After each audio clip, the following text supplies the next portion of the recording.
All right. Hey, welcome to another episode of Coach P's Perspective. I'm pumped. I don't know if I've been more excited for a podcast. So I have on today Coach Todd Durkin, aka TD. So a little bit about Coach TD.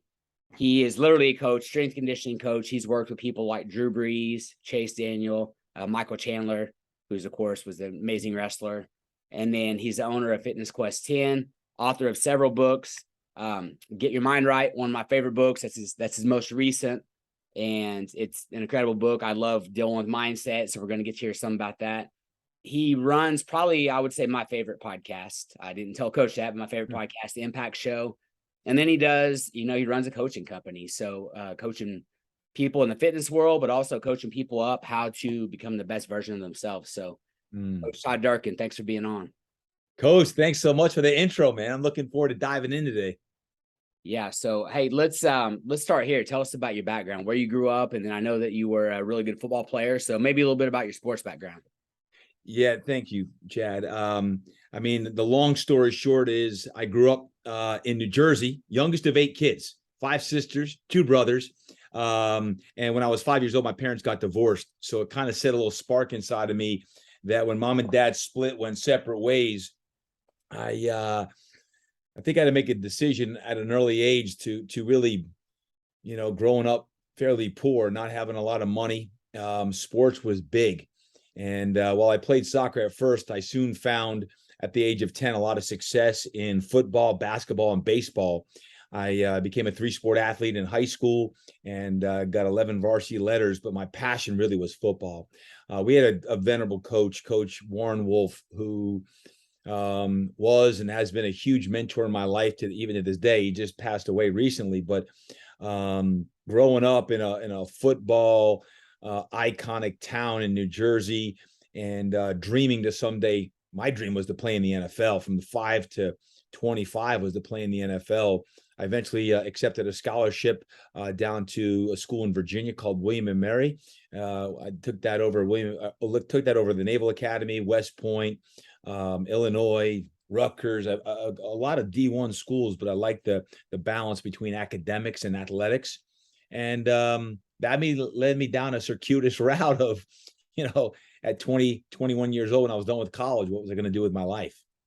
And it was there when I was done with college. I didn't get drafted.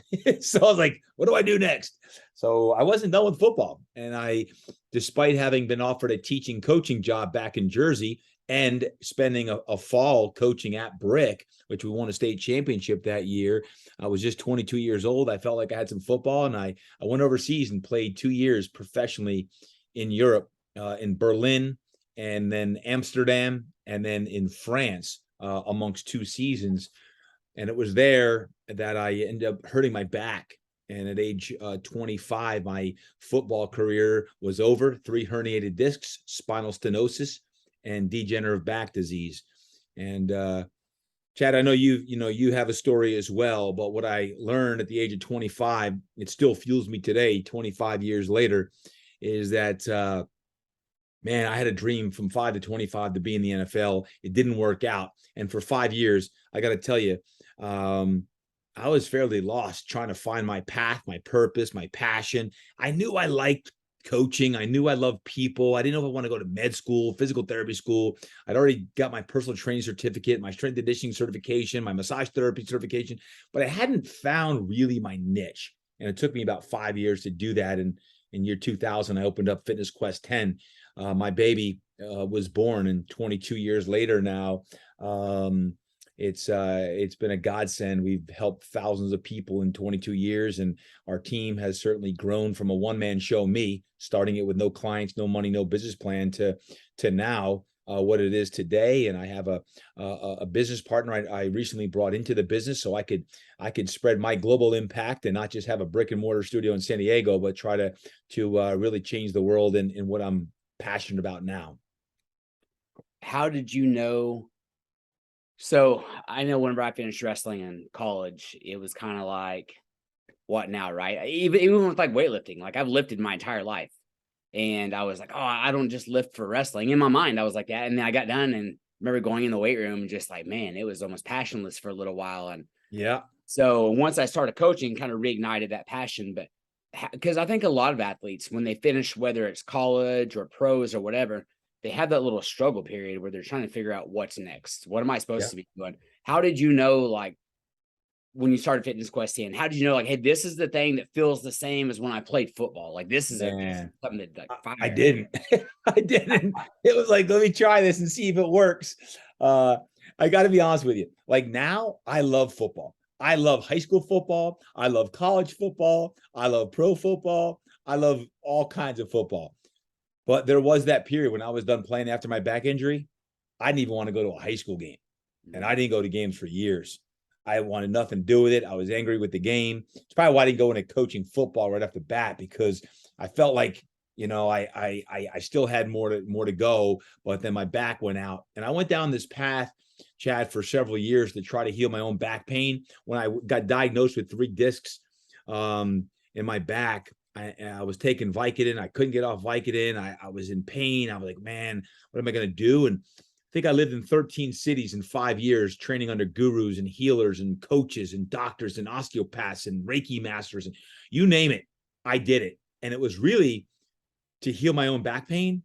But what I didn't realize was happening, I was getting a whole different education that would fuel the next 25 years of my career. I didn't know from 25 to 30. I opened Fitness Quest 10 just shy of 30.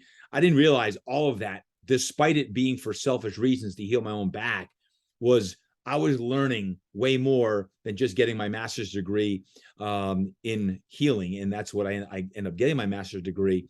But interesting enough, what started my career at Fitness Quest 10 was people coming in who happened to be in knee and back pain.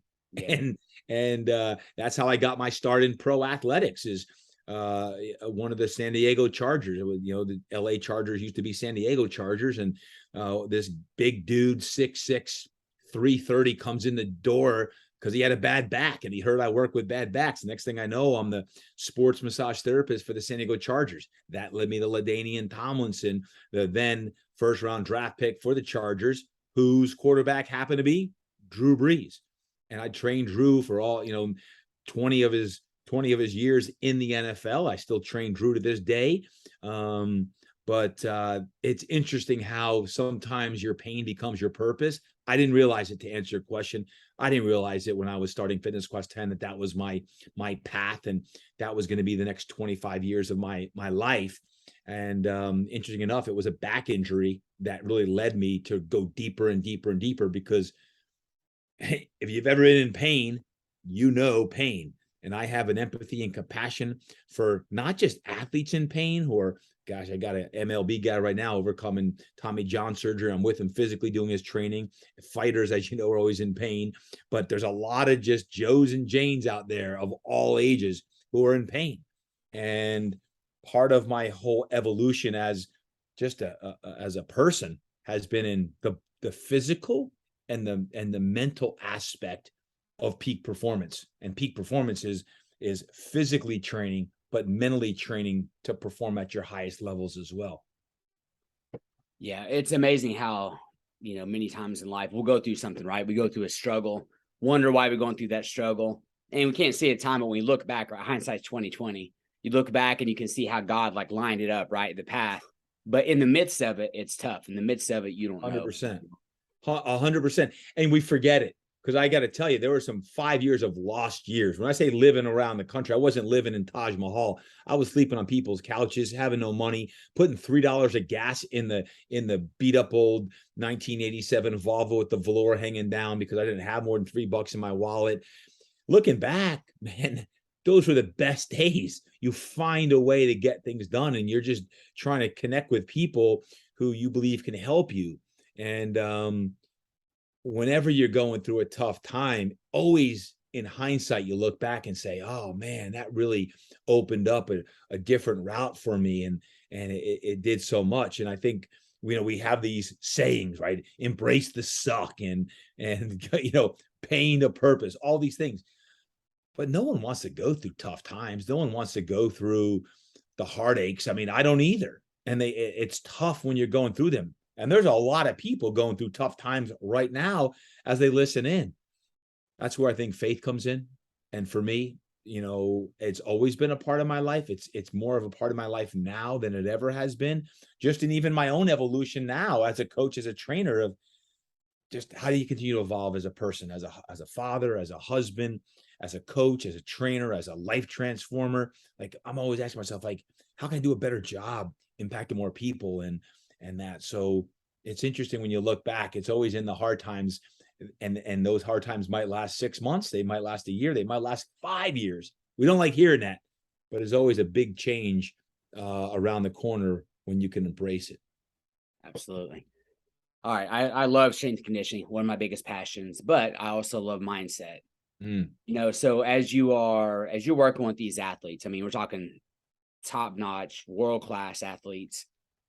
What are some of the mindsets that you've seen that they have? What are some of the things? I mean, you wrote an amazing book about mindset, but why is it important, and what are some of the things that you value when it comes to mindset for athletes, but just for all of us?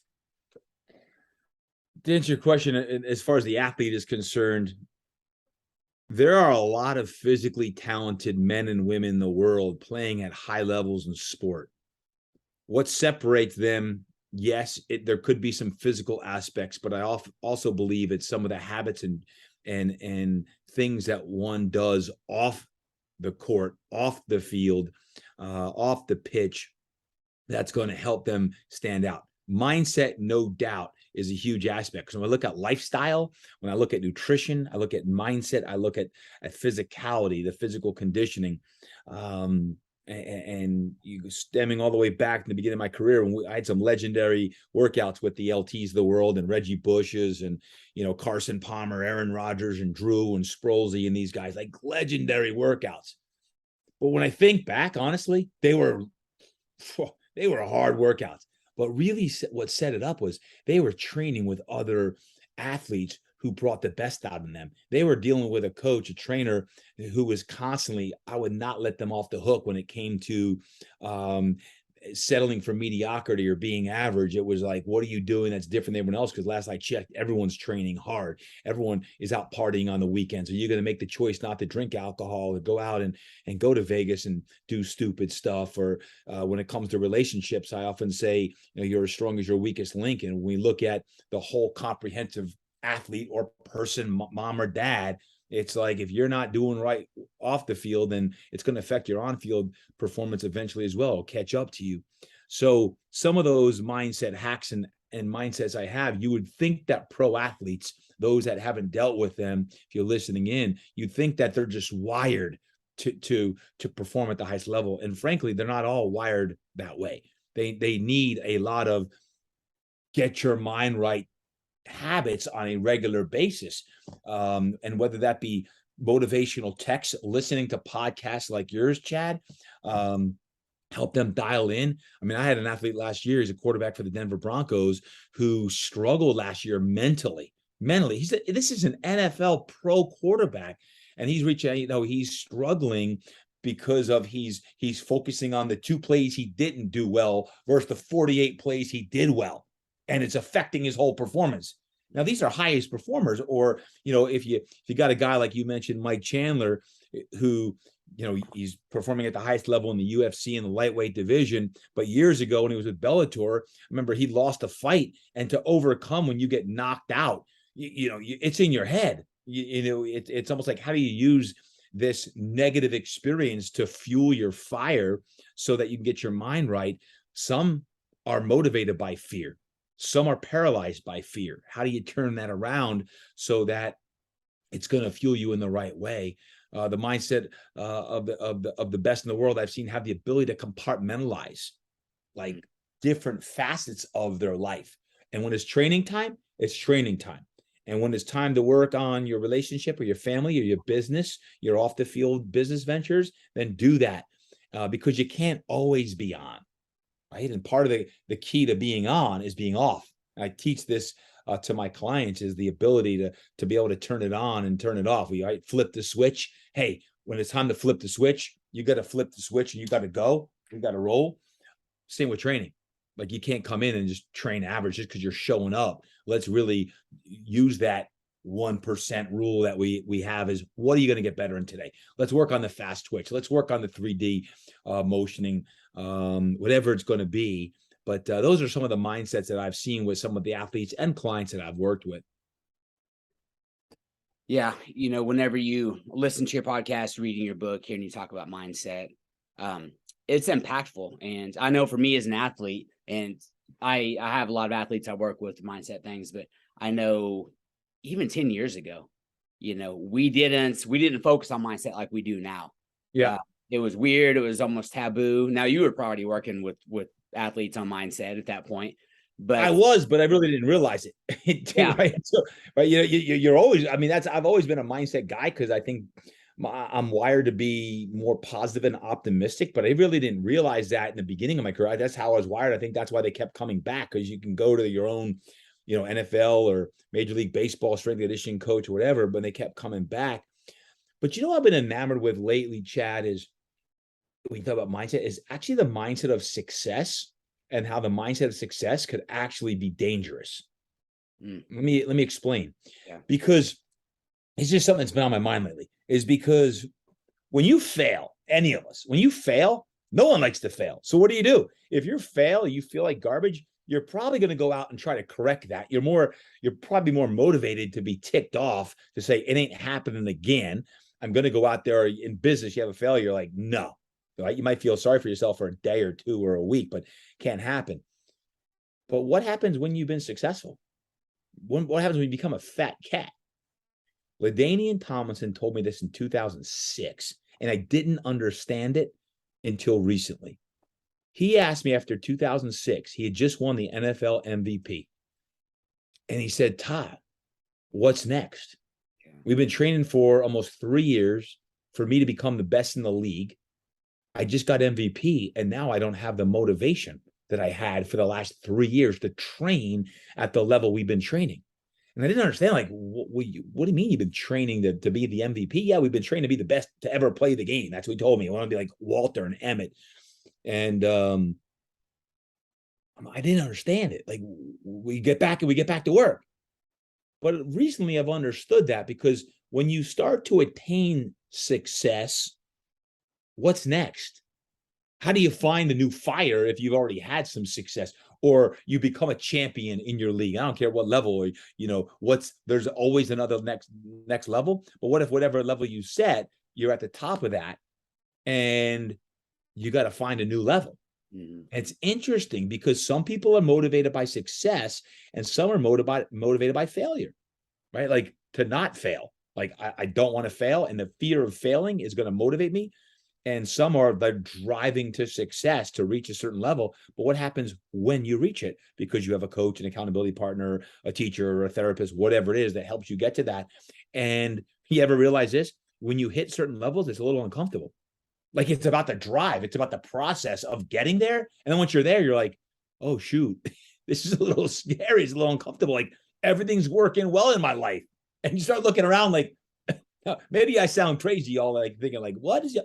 But if you've ever been there, you know what I'm talking about, when you start sleeping in a little bit. Like, man, the sun's not getting me up. Or I don't have to get up at this time. Or I don't have to train at the level I was.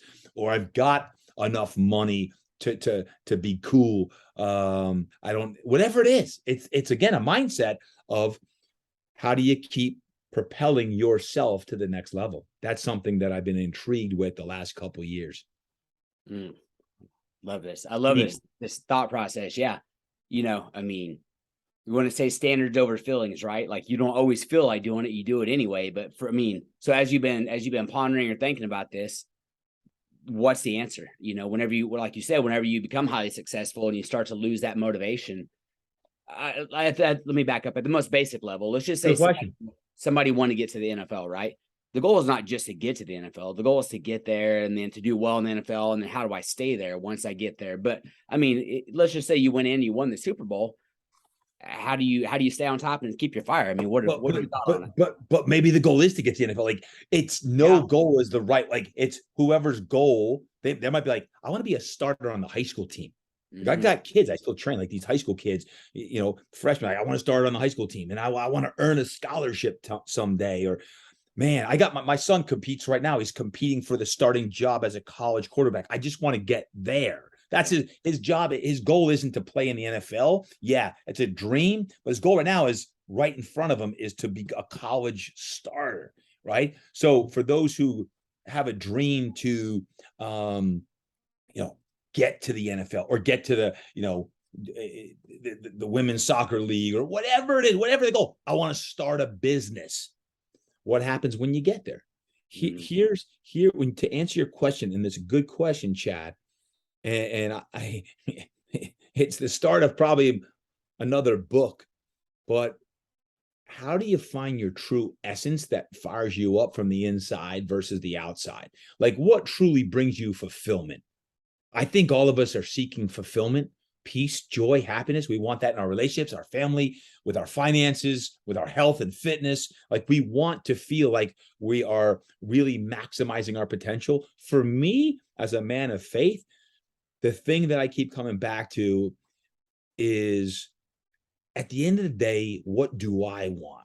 What do I want based on the potential that God gave me? And am I doing everything, despite some days being tired, exhausted, or even burnt out, which is a real thing? It's like, I want to hear, well done, good and faithful servant. Well done, good and faithful servant. You maximize your gifts.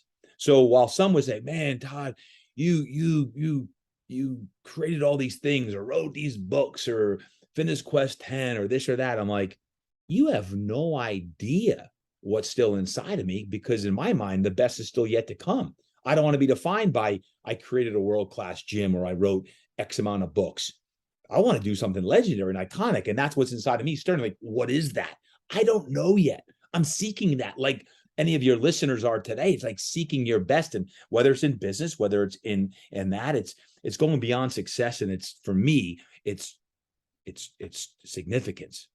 How do you become most significant to the most amount of people, right? Including my family, starting with the family. But how can I be the best father and husband on that? And as a coach and as a trainer to my grandmas and grandpas, the same as my pro athletes. They ain't no different. They're chasing the same thing. They want to feel great. They want to be healthy. They want to be vibrant. And we all want more peace, joy, happiness, and fulfillment.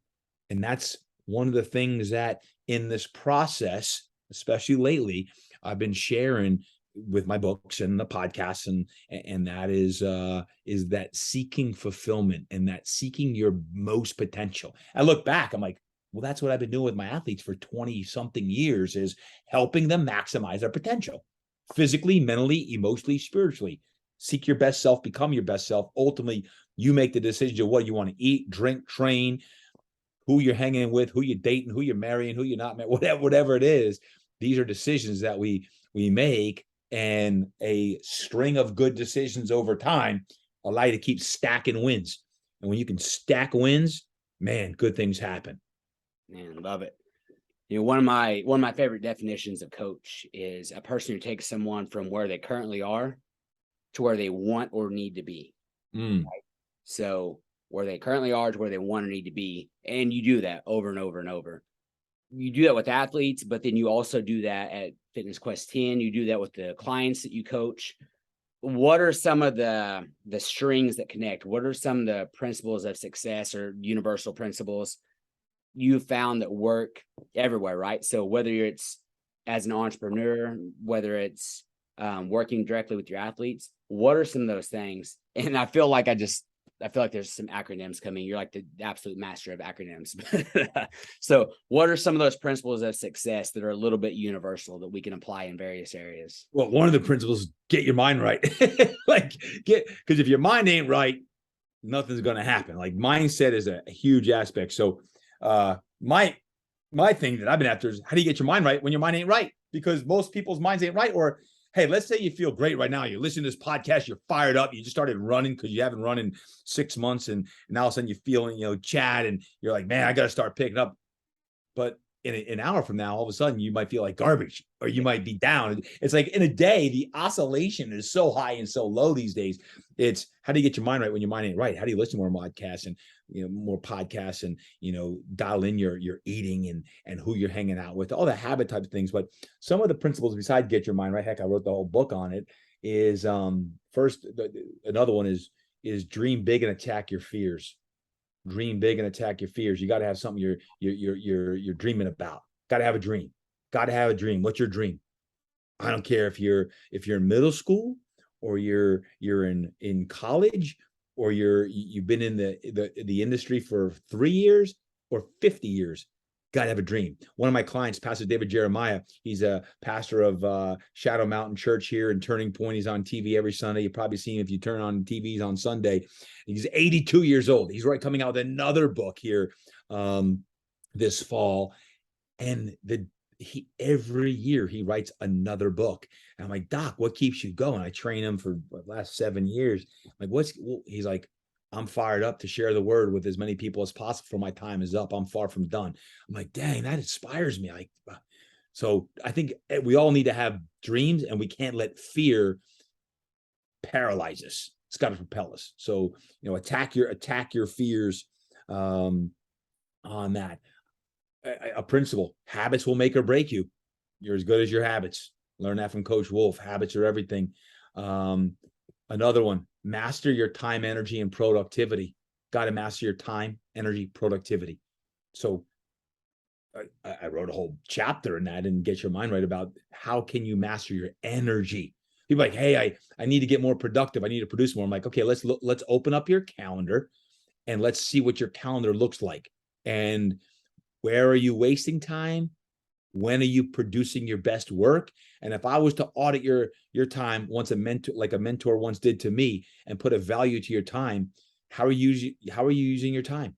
When are you doing your best work? And you've got to create your ideal day and week and really do your best to stick to it as best you can, so that you can put out maximum output. Couple other ones I'd say is tap into the whispers. It's a little bit more esoteric, deeper, but tap into whispers. What does that mean?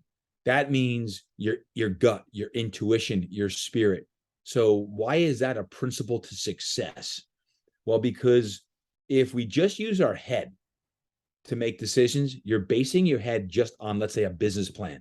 There's been a lot of business plans that make sense on paper, but in your head, in your head makes sense, but in your heart or your gut, it's not the right thing to do. And I often say, if it's not a 9, it's a 0, meaning on a 1 to 10 scale, if you really like something, it's a 9 or 10, do it. If it's like a 6 or 7, it could be just a time suck. So time, energy, productivity. If it's not a 9, say no. Say no to that. So maximize your time, energy, productivity, along with tapping into your whispers. Tapping into your whispers allows you to tap into your gut, your spirit. And those come along with your habits of, like, well, whether you're praying or you're journaling. And to me, journaling is just prayers on paper. You're journaling if you have a journaling practice on that. And I guess the last one is a principle, and I have t-shirts on it, and I live by this. And everyone, it doesn't you don't have to be a high performer or a successful entrepreneur or pro athlete, but to me, a principle is live a life worth telling a story about. What's your story? Live a life worth telling a story about. What's your story? How is that a principle? Well, because live a life worth telling a story about. How are you living a life worth telling a story about? Like, what are you doing? What are you giving to the world? How are you serving the world? Not just what are you creating or how much money is in your bank account. Forget that. It's how do you serve more people? How do you make a difference in people's lives? I call that impact, right? That's my whole thing. Yeah. But it always just resonated deeply with me and has become part of my DNA, is a principle of live a life worth telling a story about. Every single day, at least have one thing that you're making a difference in someone else's life. Could be a text, it could be a phone call, could be an email, and it could be a real conversation like this, Chad, that we're having on this. And you graciously invited me to be a guest on your show. And I'm hoping that we've got one person I would look for who's the one? Who's the one person listening to this show today that's going to reach out, tag us and say, yo, TD, Chad, that conversation allowed me to go deeper inside my own self and not look to the outside world and put an external force on me to make decisions because of what I might look like or what I might wear or what decisions I might make in my business because it looks cool. Forget that. Your happiness and your fulfillment comes on the inside. And the way you get your inside fulfillment and happiness is you make decisions based on your gut and spirit that allow you to be guided by your divine purpose, which ultimately allow you to live a life worth telling the story about. Mm-hmm. So that's the essence of some of the principles that I would share with us on the pod today. Yeah, those are good. Man, I'm over here taking notes. So I can go on the training side and have my own side. There's training, like there's principles within training, right? That nutrition and recovery but hey, I will say this. And it's a principle. It's he or she who has their health has 1,000 dreams. He or she who does not is one. It's all about health. If you don't have your health, you don't have anything. I mean, we all know this. We've all been reminded when people in our life pass away too young or too old, like it's all about health. How is your vitality? How's your energy? Where are you at? And like yourself, probably, Chad, I'll do anything to try to optimize my health, and I'll go from A to Z to get the mental, right? The mental energy from a workout or from eating right, let alone just down to the physical aspect. But health is everything, and that's a foundational principle that all of us need to. I'm just assuming that we know that, but never hurts to be reminded of the importance of health. Everything from hydration and nutrition to exercise to recovery. These are things that I know you offer this on your podcast and all of the great training that you're doing there in Kansas. But man, it's something that we can never take for granted. And it's, he or she who has her health has 1,000 dreams. He or she does not has one. When you don't have your health, you got one dream. I need my health back. Yeah. And that leads me right into my next question, which is going to be your daily habits. And, you have a shirt on for those that are listening, and it says passion on the sleeve. You're one of the most passionate dudes I've ever listened to in my life. It's infectious. And I've often said, like, you can't fake passion, right? You can hear it, you can feel it, when somebody's passionate. So in order to have energy, to develop the talents that God's given us, to be able to utilize those, you gotta have passion, gotta have energy. And I also know it's really important that we take care of ourselves and we reset sometimes. So a little self-care, and that word sort of becomes I would say like a buzzword, but it's vitally important. So what are some of the non-negotiables for you daily, maybe spiritually, physically, mentally? Non-negotiables. Well, when you look at a routine, right? My routine is really key. And what I do is as important as what I don't do. And I really try to hone in on what I am doing, which just weeds out the fat of what I'm not doing. I have rules. I have actually 13 rules for my life, all the way down to the point where, okay, I'm allowed 2 beers a month. Right? Like, okay, cool. And whether that's a lot or a little, something like no alcohol, but like if I want a beer, I'm like, okay, but if I'm doing more than that, then I'm not at my best. Or that's one of my 13 rules. Another one is I don't turn my phone on before my morning routine is done in the morning, because my phone gives me anxiety. All the DMs and social media and, the texts and the emails dinging and donging. I'm like, it gives me anxiety. And all of a sudden the day dominates me before I dominate the day. It's like, I got to get up. And part of my morning routine is getting down here in my home office, getting into the word, taking a few minutes to journal and get some quiet time and pray before I go work out here in the home gym. That's just kind of revving the engines. If I get the engines going with a little bit of faith time, get the body kind of percolating a little bit, between journaling right here in my sacred spot, create a sacred spot, get in the word or listen to a podcast a couple of days a week that is faith-based as well as business and fitness, and depends on the day, and then work out. That's part of my morning routine, and that's part of what's important. So you say non-negotiables. That non-negotiable is just, I don't even know like what else. That's my routine. Like that's what I come down and do, regardless of the day and the time. And then evening routine is a non-negotiable as well, is getting off the phone, at least an hour before I go to sleep, getting off that bad boy, not getting on emails. God, there's nothing worse than checking emails before you go to bed. It's like the worst emails come in right before you go to bed, like someone resigning, quitting, or someone's not happy with something. And you're like, what did I just read that? I can see like 10 people laughing right now. Like, I know. Then just stop allowing that to control your mindset before you go to bed. Also, blue light in phones and computers and TVs affect the quality of your sleep. So I'm a little bit of biohacker, Chad. I've got red light therapy in my room. I got a Juve wall. I'm a little cray when it comes to that, but I've had to really focus on recovery.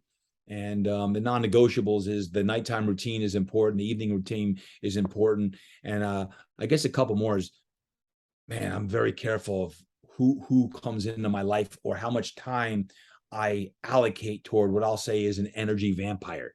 There's energy vampires out there. And I actually am not one of those of like, okay, don't deal with negative people. That's impossible. Everyone's got some in them, but it's like going to church on Sundays and just like thinking that's your sanctuary and go out and like just being normal. Like, no, I want to actually go out and deal with people who don't have the right mindsets or heart sets or soul sets. But I am very careful who can come into my space and I allow in that's going to get in my dome and affect that. So a non-negotiable is I'm very careful on who I allocate energy to or into. I structure my day typically in the morning. All my outgoing stuff is done in the morning. All that's like anything by podcast, everything I'm creating is typically done in the morning. So I have my best energy before I start bringing in texts, emails, all the other stuff. Why? Because I want to manifest and create the best energy possible. And then I want to go create my best work and put it out prior to coming in.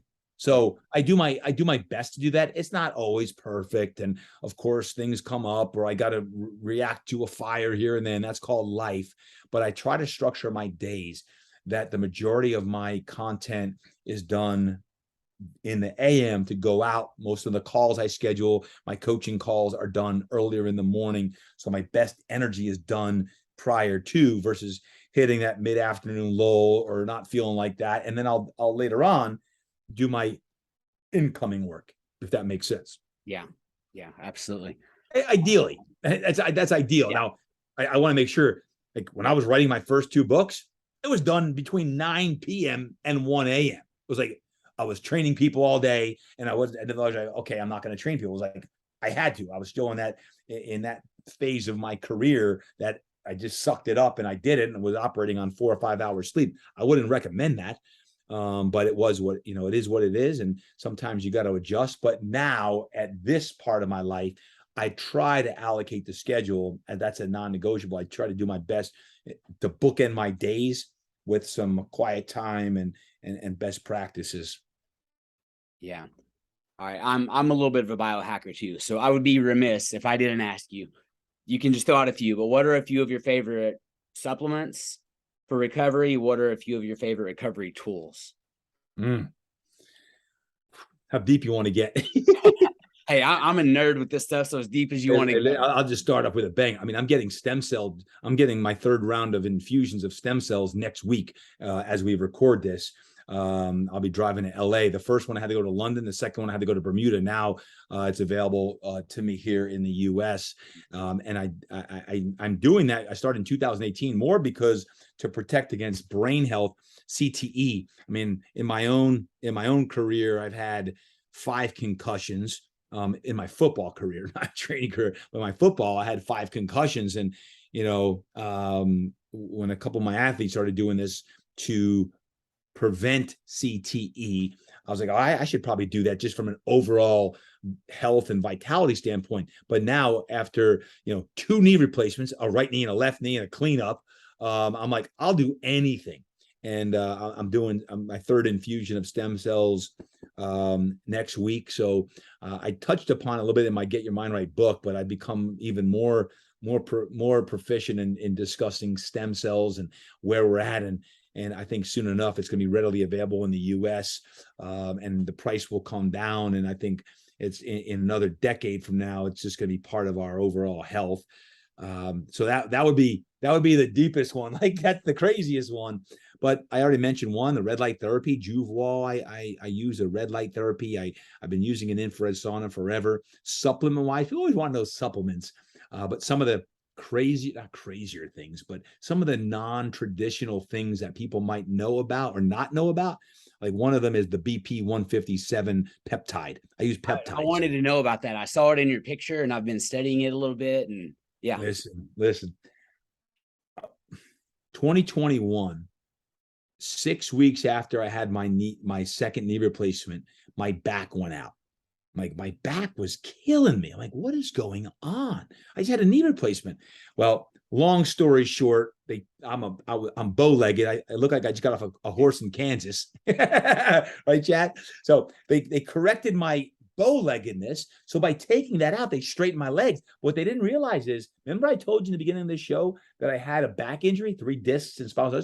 I also had a curvature of my spine, I had scoliosis, which was kind of undetected. And when I did that TV show called Strong 5 years ago, I think I'm still feeling the effects of that thing on my body. But what happened was, by straightening my legs, taking 9 degrees out of my right and left, all of a sudden now that curvature was like taking a bow and arrow and pulling it back. We didn't know that. I didn't have an x-ray of my back. I've become an expert in knee and back pain because of my own anecdotal information. Like, I didn't even thought, and here I am as a coach, I never thought about what's below and above and getting an x-ray to make sure it's okay, that if we take out this, it makes sense. Get your ankles, knees, hips, everything lined up, it will be good. Well, it wasn't for me. So 6 weeks after I had this surgery, my back's killing me. And when I say killing me, I spent most of 2021 in pain. And when I say pain, I'm talking debilitating back pain, where I was training my clients, including on the field with my NFL guys, in a back brace, and I never let them know. I didn't want them to know, because I didn't want them to be like, how's your back today? How's your back today? And that's tiring into itself, just talking about your pain all the time. If you've ever been in pain, you know what I mean? So I was like, trying to get off the couch to literally go to a session, and I was dying, but I was doing everything. So I have used naturopathic doctors for 5 years in my own health and trying to maximize everything. And one of my doctors, who happens to be an ND and an MD, a regular medical doctor, brought up what BP 157 is. I'm like, what's BP 157? He was like, it's a peptide that can actually help with your healing, and it's a very strong anti-inflammatory, and the research shows that it could potentially even stimulate your human growth hormone without ever taking human growth hormone. I'm like, talk to me now, Goose, talk to me.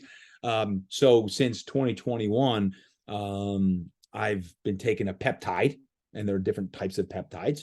And one of them is BP 157. You can do it with a pill, you can do it injectable. I use a pill. I hate needles, but it's something you would check with your doctor or your naturopathic doctor. You can get it online. Obviously, it's not illegal. It's a peptide, and peptides are readily available, but you got to do your research. I'm not telling anyone to do BP 157. I'm just sharing my experience with you.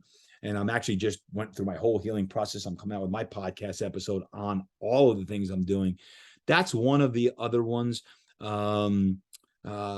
In my own, this recent cleanup of my knee to get rid of some bone spurs and scar tissues, I doubled my BP 157 amount. I'm doing greens shakes in the morning. Like, sometimes I get lazy. Like, when you're feeling good, you get lazy, right? Like anybody. I'm like, okay, when I am recovering and healing, it's twice a day of greens shakes. And I'm not married to any specific brand, but I'm doing the green shakes. I'm doing, my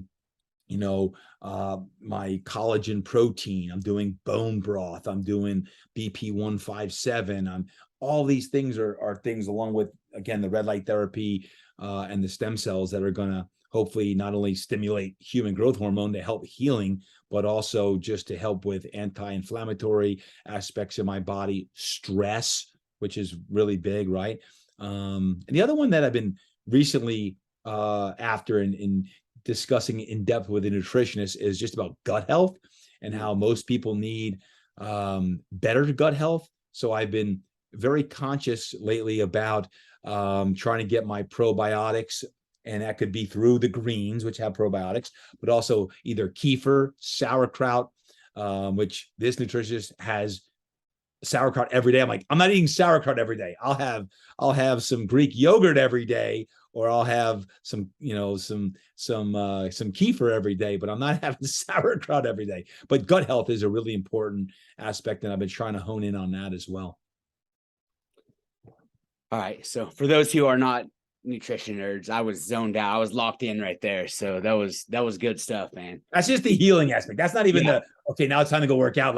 Let's get some pre-workout. Yep. So, and we have a good friend in common, Sean Lake, over at Bubs, Bubs Collagen. So I know you use all of his products. I love the Bubs. I started that a couple years ago.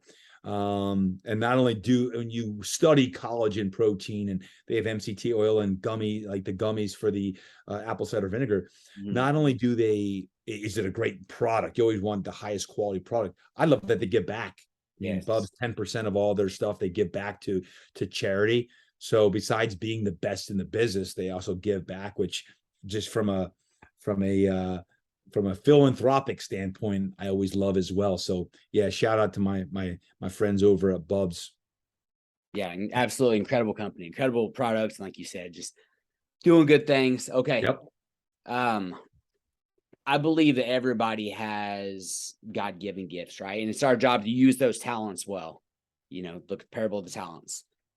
So if you could narrow it down, I like to call this your genius. If you can narrow it down, what would you say is your genius?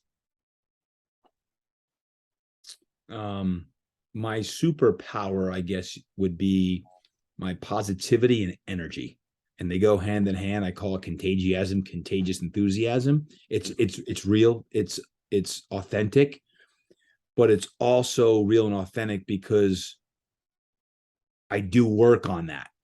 There are times when I'm not always positive or I'm not always energetic, but the way I've structured my life is to have more time off when I can't work 60, 70 hours a week all the time anymore, like I used to, just plowing through sessions.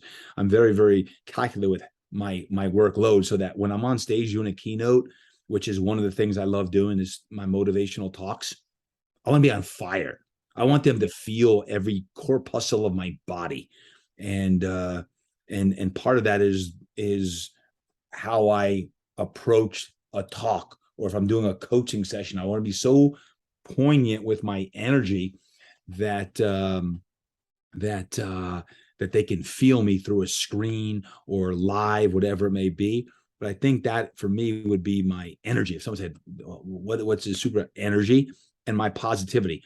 I'm an optimistic person. Even Chad, I hate to say this, I sometimes feel like I do my best work in the worst of situations. I don't want bad situations, but I actually I think some of my best work when the chips are down, or if tragedy is just struck. I don't want tragedy. I hate tragedy. I hate bad times, but I sometimes feel like my calling goes deeper when I know that some people are going to crumble. And I like to be thrust into a role where I feel like I can help people at their worst or at a tough time.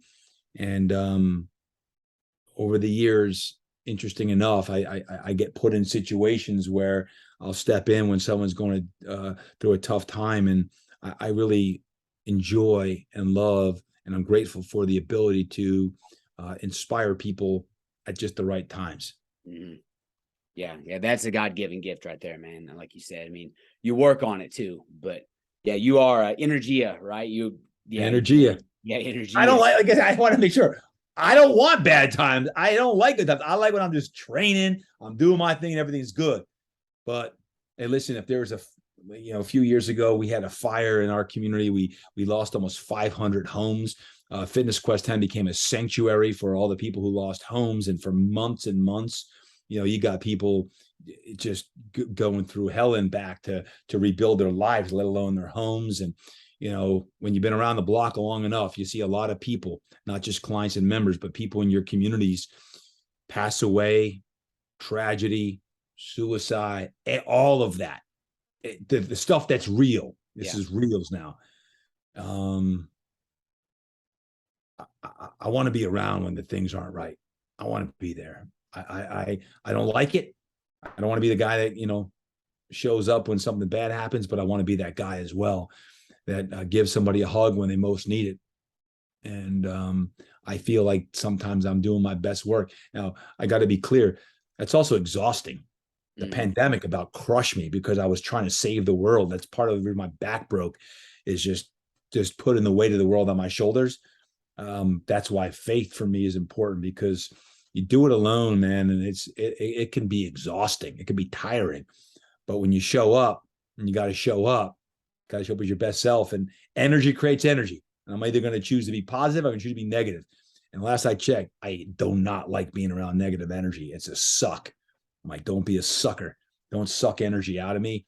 And I don't want to seek in any bad energy. So to me, it's energy is something I'm very, very aware of.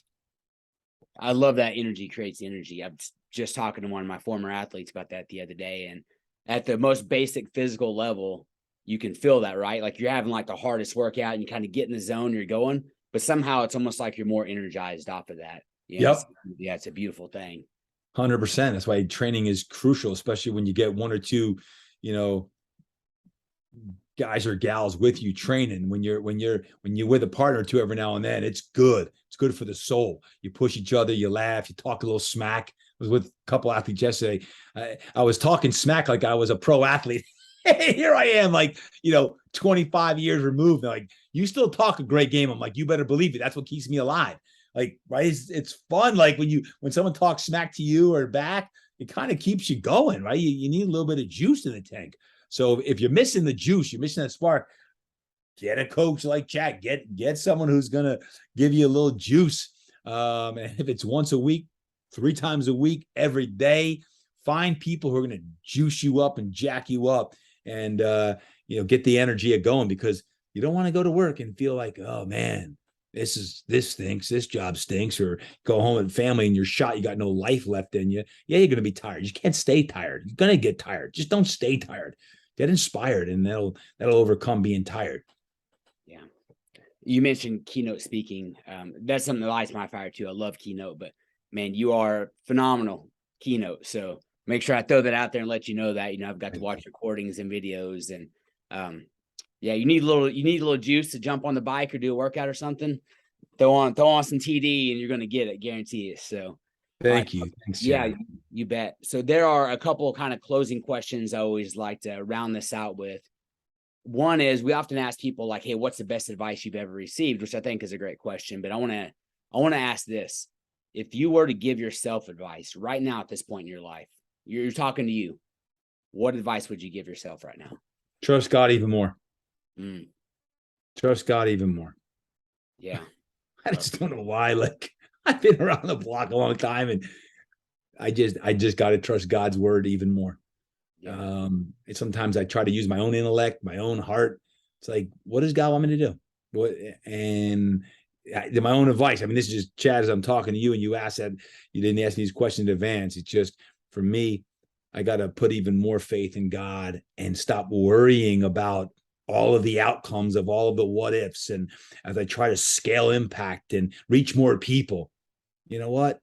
Like, just trust the process of what God's got laid out. It's not my time plan. It's not, it's under God's time. And our time is never as fast as it wants, right? Like, I want things done tomorrow. It might be next year. It might be 3 years. I don't know. But to trust that process, for me, I find whenever I'm really walking congruently in my walk and my faith with God, and I'm putting my faith there, I don't have this extraneous pressure that I've got to reach certain levels at certain times to get there. Like, I have deadlines on all these different projects, and although we all work by deadline, me too. Sometimes I'm like, you know what? If it doesn't get done, it doesn't get done. It just wasn't supposed to happen. It's cool. Not versus like just constantly worrying about what needs to get done. But I think the bigger your dreams go, you could put pressure on yourself to get it done versus I'm going to walk with God and God's going to continue to provide. And when you, and the right people appear in your life, but I'll just leave it at that. Trust God even more. So Psalm 37:3, God's been like just bringing this up on my mind and like hitting me over the head with it. And it's Psalm 37:3. Very, very simple. Trust in the Lord and do good. That's simple. Trust in the Lord and do good. So it's put that right. That's huge. I love it. Yeah. All right. You can answer one of these. You can answer all three of them, expound upon them as much as you want. All right. Call these the 3 H's. So tell me about a highlight, a hardship, or a hero in your life. Highlight, hardship, hero. A highlight, my kids being born. Highlight, deepens purpose. What was the second one? Hardship. My father passed when I was age 20. He was my hero. Answer it like that. He was my hero, and having my hero die when I was 20, biggest cheerleader in my life, biggest mentor. And the lesson that he taught me about life, and this is applicable for everyone, is it's all about time. It's all about time. Maximize your time, who you're spending it with, what you're doing, what you're creating. It's all about time. Don't take a day for granted. And for me, he was my hero. It's also one of the most difficult times of my life. I was in college. I was playing football, and all of a sudden everything stopped and life changed. And for a short while there, I didn't love football. I didn't love school. I questioned everything. And now as a father of 3, 19, 17, and 14-year-olds, I realized like the lessons he taught me in 20 years, even though my parents were divorced, when he came back into my life at age 10, from age 10 to age 20, I got such amazing lessons of love from a father that now I can pass on to my kids. And I think as a mentor and as a coach and trainer, I think some of the reasons why some of these young men and women that I work with, I happen to mentor far beyond their athletic days, is just as a mentor to them. Is I've been very blessed, Chad, to have some really good people in my life, especially male mentors in my life, between Coach Wolf, my father, Wayne Cotton, the list goes on and on, that I'm now able to mentor other young men and women who are aspiring, and whether they're coaches or trainers, or whether they're entrepreneurs or teachers, physicians, financial, whatever it is. I treasure that role. And I look at the next season of my life as I coach and mentor more, is having that opportunity to help even more people that want to live in congruence and alignment with their divine purpose. Yeah. Well, Coach, there's, one of the things I really, really believe is that we all need mentors. We all need coaches, right? No matter where you're at in life. Yep. And I've been blessed to have, my dad's a phenomenal coach, National Hall of Fame coach. I had a couple of great coaches that I love. But there are also people in your life that, are on the outside, right? So I've heard it said, and I love the saying, you got to have a board of directors. And sometimes those people don't even know that they're on your board. And that could come through the things you listen to, the things you read. That. So for me, you and I, we've never met in person, but you're on my board of directors. You're one of those people from afar that has impacted my life in a really deep way. I want to tell you that, and I appreciate it. And I'm grateful that you're on the podcast. Thank you, Chad. I really appreciate your words, and looking at you, and a lot of people are listening in, but seeing Rocky Balboa behind you, I can't help but smile, right? That was my boyhood hero. Yeah. Growing up, and it was my all-time favorite movie are those Rocky series, and actually had a chance to meet Sylvester Stallone on the TV show Strong, who he produced it. And Chad, it's really cool to hear your successes and what you're doing as a coach and a teacher and as a podcaster, all that you're doing to put great work out into the universe. I applaud you because it's always great to hear from a student. And to your point, whether you've met them live, you've given them a high five, a handshake, or a hug, or like you, who's tuned in from afar but really listening. I love hearing that feedback, because why do you do a podcast? Probably like me. It's like, you don't know who's listening. But today, whoever's listening, they might need to hear one thing that was said and discussed. It says, I got to dig deep. I got to get out of this hole I'm in. It's been too long. It's been a year or 2 or 3 or 5, and I gotta get some momentum back in my life. I gotta change my fortune. I'm gonna create my destiny. I tell my kids, just like you probably tell your clients, is this: if it's gonna be, it's up to me. Figure it out. Get people in your life who are going to help you do that. But if you want to change it, ultimately it comes up to you of making the decisions that have to be done. The environment, who you're studying with, what you're reading, what you're listening to. It's up to me. And when I'm in line with God, okay, then if it's going to be, it's up to me. But it's up to me if I'm going to pray, worship, study, do everything I can to live the life I'm supposed to. So I applaud you, Chad, for the work that you're doing and the people you're helping as well. Thank you. Yes, sir. Yeah, I appreciate it, Coach. Where can we find you? Social media, website, and I'll post these things in the show notes as well. Sure. Social media, just my name, at Todd Durkin, and websites, todddurkin.com. Todddurkin.com is my website. It's TODDDURKIN. And then podcast, it's just my name, Todd Durkin Impact Show. Todd Durkin Impact Show. We have a weekly show every Monday. It pops out.